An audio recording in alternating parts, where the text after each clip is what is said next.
Hello my friends, Wiggle here, another day. So I moved a wire down in the food forest, and grab that other wheelbarrow for me. Huh? It's on. Wire's on. Be sure to whisper so no one hears you. So we moved the wire down one more time. Hungry cows, not really even eating their hay. They want green stuff, I understand, but they only have so much green stuff. So we've had a drought of rain, and then I had this cold. We finally get some rain, and then it's cold. But the chickweed's holding out longer since we're into May here. So I hear something shorten. Sure enough, shorten right there. Jeez. Okay. So hopefully we got a nectarine tree and a peach tree there and the edge of a plum here. Hopefully it won't get too much damage. So we have mostly just blackberry,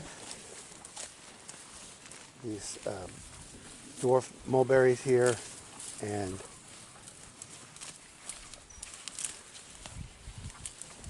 two apples. There's apple over there, apple over there, and it looks like this is an apple. Yeah, this is an apple as well. So we'll hopefully not get too much damage, but we're only leaving him in here for like an hour. So we're hoping to not sustain too much damage to the trees. There's not too much on the ground. We do have Egyptian walking onions, and we do have garlic.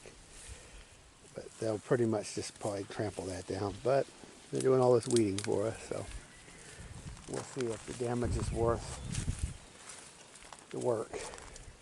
This was yesterday. They pretty much left the cilantro alone, and they don't like corn poppies. So that was interesting to note. I did get the tiller running. So what's going on here is, you see my water comes in by that little tripod up there. Comes about where that gate is, and it comes down here. So I had these, you can see the rough framework of these keyhole beds. I had blueberries in here. They all died, every last one of them. So I'm giving up on putting them up this high on the ridge. So what I'm doing here is I'm going to use the dreaded rototiller to loosen everything, and I'm going to level it.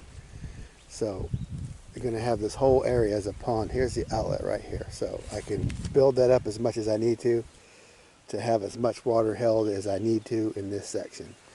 That is like the overflow, the raceway there. So we'll just, a wheelbarrow to a dirt one way or the other makes the difference.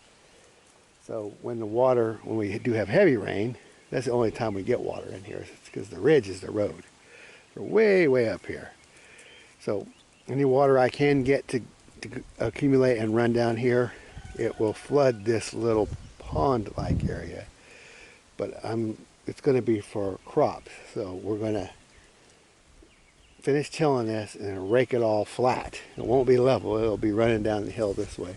We may like put one little hump in it there. I'm not sure, but we're going to put three sisters in this little patch, corn, beans, and squash. So once the cows are through here, they won't be back in here till fall. And if they are, then we'll just use the wire to hold them off. So we'll get this tilled and flattened today, and get the corn, beans, and squash. It's the beginning week of May. It's Thursday, whatever day that is. So it's probably okay to go ahead and get that warm weather stuff in, even though we're having this really cool, way below normal temperatures. Got that omega block thing in the middle of the country. So you guys have drought and heat. We have very little rain. We're kind of on the margin of where it would be super dry and not dry. So hopefully we'll get some storms pushing through. But at any rate, we're way behind on water. So no tree damage yet. They're still focusing on the grass. They always like the grass first. They love the chickweed. So I'll let you know when we get them out of here and I get the corn, beans, and squash planted. So today we'll also be weeding the garden some more. I'm going to cut all the lance quarter, and then we're going to weed a couple more rows. I'm going to walk over and show you that. Right, here's the cows doing their cow thing. And this here is another patch I could till, perhaps. I may just level it out rather than till it. Here, this little opening, I should put some kind of crops in here, so I'm not sure what exactly at this point. But pretty much when they start tearing at the trees, I'm going to run them out of here. Oh, I did notice yesterday that they eat the green tips of the blackberries, which is actually good. When you're pruning blackberries, it's good to take 10 or 14 inches off the tips sometimes to give the rest of the branch better berry production. So they're not really attacking the more thorny, woody part from last year. They're eating the green tips, which that just helps. It's work I don't have to do, and they're getting raspberry and blackberry foliage. So they're actually doing work for me. That's kind of cool. That's to save me an hour or two of labor, whatever time that would take. So we'll see how those little garlic patch fares. Rubbing up against the trees already. We are going to sustain some kind of damage, but I'm going to walk over and show you the other. So today we're going to be working on, we got quite a bit of weeding done. We're going to keep the weeding, see the tall mustards over there, brassicas, whatever they are. Going to cut that out.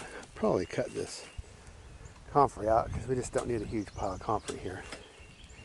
This little spot here I think could use some tilling, and then we can use the dirt somewhere else. This is not going to be crops, and it's kind of rough and it's getting weedy, so I probably will till this. And we'll work on taking the tops off the spinach. And this is a whole thing of corn salad going to seed. Corn mache, whatever you want to call it. We're going to get the dock out of that. There's a dock there, dock there, dock there. We'll cut the tops off that lettuce, trim that, and then we'll work on weeding. And then, looks like they got a lot of that lamb's quarter yesterday, but there's a nice patch there. So we're going to work on continuing to just cut stuff out, harvesting and feeding the cows. So I'll show you an after picture later on.